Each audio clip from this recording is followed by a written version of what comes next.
মৃন্ময়ীর মন ভালো নেই। হুমায়ুন আহমেদ। জহিরকে লেখা মিনার সেই হৃদয় বিধারক চিঠিটি। ভাইয়া, তুমি আমার মেয়ে টুনটুনিকে দেখতে পারো না কেন? সে কি কোনো দোষ করেছে? নাকি সে দেখতে খারাপ? নাক বোচা, গায়ের রং কালো।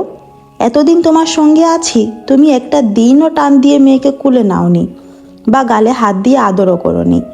ওই দিন মেয়েটার এমন জ্বর উঠল, মাথায় পানি দিলাম, জলপট্টি দিলাম। তুমি শুধু জিজ্ঞেস করলে জ্বর কি বেশি? আমি রাগ করে বললাম, জ্বর বেশি না, সামান্য মাত্র 103। তুমি টুনটুনির কপালে হাত দিয়ে জ্বরটা পর্যন্ত দেখলে না। প্রতিদিন বাইরে থেকে বাসায় আসো, কখনো তোমার ভাগ্নির জন্য কিছু একটা কি এনেছো? একটা চকলেট কিংবা একটা লজেন্স?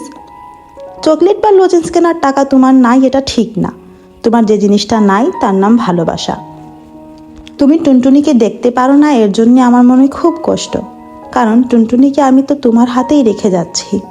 বাকি জীবন তুমিই তো তাকে দেখবে। আর কে দেখবে? তোমাকে বিষয়টা পরিষ্কার করে বলি ভাইয়া, সবুজ পুলিশের হাতে ধরা পড়েছে, খবরের কাগজে উঠেছে। তুমি তো খবরের কাগজ পড়ো না, তাই জানো না। আমি বাড়িওয়ালার বাড়িতে গিয়ে রোজ কাগজ পড়তাম। সবুজের বিষয়ে কাগজে কিছু উঠে কি না জানার জন্যই পড়তাম। কাগজে লিখেছে সবুজ তার অপরাধের কথা পুলিশের কাছে স্বীকার করেছে।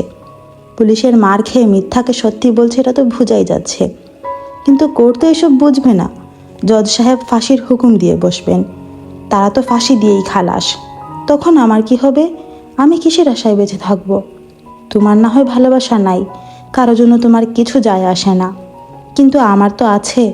ভাইয়া, সারা রাত আমি জেগে বসে থাকি। আমার ঘুমোতে ভয় লাগে। ঘুমোলেই ভয়ঙ্কর দুঃস্বপ্ন দেখি। সবুজকে ধরাধরি করে কিছু লোক নিয়ে যাচ্ছে ফাঁসি দেবার জন্যে। আর সে চিৎকার করছে, ময়না আমাকে বাঁচাও, ময়না আমাকে বাঁচাও। ভাইয়া, আমি তাকে কিভাবে বাঁচাবো? আমার হাতে কি কোনো ক্ষমতা আছে? আমি অতি সামান্য একটা মেয়ে, যার কেউ নাই, যার একমাত্র ভাই পর্যন্ত তাকে দেখতে পারে না। আমি 12টা ঘুমের ট্যাবলেট কিনেছি। 12টাতেই কাজ হবে, এর চেয়ে বেশি খেলে সমস্যা হয়। সবুজের সঙ্গে রাগারাগি করে আমি একবার 18টা খেয়ে ফেলেছিলাম। পরে বমি হয়ে সব বের হয়ে গেছে। খালি পেটে 12টা খেলে বমি হবে না।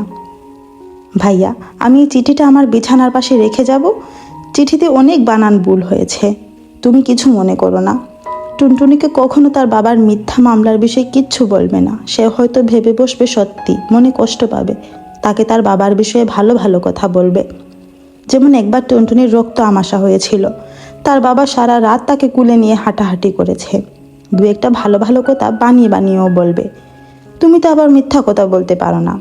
টুনটুনির মুখের দিকে তাকিয়ে দু একটা মিথ্যা যদি বলো, তাতে পাপ হবে না। টুনটুনিকে তোমার কাছে রেখে যেতে আমার মোটেও খারাপ লাগছে না, কারণ আমি জানি সে খুবই যত্নে বড় হবে। বাবা মারা যাওয়ার পর তুমিই তো আমাকে বড় করেছো, কোনো দিন আমার অযত্ন হতে দাওনি। ভাইয়া, ভালো ছেলে দেখে টুনটুনির বিয়ে দিও। বিয়ের অনুষ্ঠানে অবশ্যই ভিডিও করাবে। আজকাল বিয়ের অনুষ্ঠান ভিডিও করার চল উঠে গেছে। আমার মেয়ের বেলায় যেন এরকম না হয়। ভাইয়া, আরেকটা অনুরোধ, বিয়ের দিন সুন্দর একটা শাড়ি কিনে পুরনো ময়লা একটা প্যাকেট করবে। প্যাকেটের উপর কাউকে দিয়ে লেখাবে, আমার মা টুনটুনিকে, তার বাবা সবুজ, এবং টুনটুনিকে বলবে এটা তার বাবা রেখে গিয়েছিলেন। ইতি, মিনা। মৃন্ময়ীর মন ভালো নেই। হুমায়ুন আহমেদ। হৃদয় বিদারক শেষ দৃশ্য। চিঠি শেষ করে মিনা খামে বন্ধ করলো, ঘুমের ওষুধগুলি খেলো। জহিরের পেছনে এসে দাঁড়ালো। জহির বলল, পেছন থেকে সরে দাঁড়া, আলো আটকাচ্ছিস। মিনা বলল, ভাইয়া, আমার শরীরটা খারাপ লাগছে, আমি কিছুক্ষণ শুয়ে থাকবো। জহির জবাব দিল না। মিনার খুব ইচ্ছা করছে মেয়েটাকে কুলে নিয়ে আদর করে, সে ইচ্ছাটাকে প্রশ্রয় দিল না। আগ্রহ নিয়ে সে মামার ছবি আঁকা দেখছে, দেখুক, কে জানে বড় হয়ে হয়তো সেও মামার মতো ছবি আঁকবে। মিনা বলল, ভাইয়া, টুনটুনিকে নিয়ে মাঝে মাঝে আলিমুর রহমান সাহেবের খামার বাড়িতে বেড়াতে যাবে, জায়গাটা তার খুব পছন্দ। জহির বিরক্ত হয়ে বলল, তুই কারণ ছাড়া এত কথা বলিস কেন? মিনা চোখ মুছতে মুছতে বলল, আর বলবো না ভাইয়া। জহির বলল, চোখে পানি চলে এসেছে? চোখে পানি আসার মতো তো কিছু বলেছি, সামনে থেকে যা। মিনা ঘুমোতে গেল। সন্ধ্যা মিলাবার আগে পর্যন্ত জহির জানতেও পারল না মিনা মারা গেছে।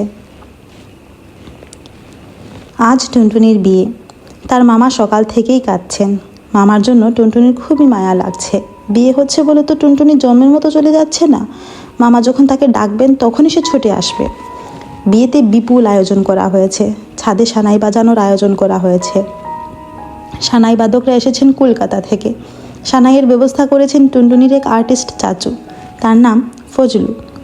টুনটুনির যে কজন বান্ধবী বিয়ে উপলক্ষে এসেছে তাদের প্রত্যেককে টুনটুনির মামি মৃন্ময়ী একটা করে হীরের নাকফুল দিয়েছেন। বান্ধবীরা সবাই হতভম্ব। টুনটুনি জহিরের হাত ধরে বলল, মামা ছাদে গিয়ে বসো, সানাই বাজনা শুরু হবে। তুমি যাচ্ছ না বলে শুরু হচ্ছে না। জহির বলল, তোরা যা, আমি যাব না। টুনটুনি বলল, মামি একা ছাদে বসে আছে, তুমি পাশে নেই বলে তার মন ভালো নেই। সানাই বেজে উঠেছে, রাগ ভীম পলশ্রী।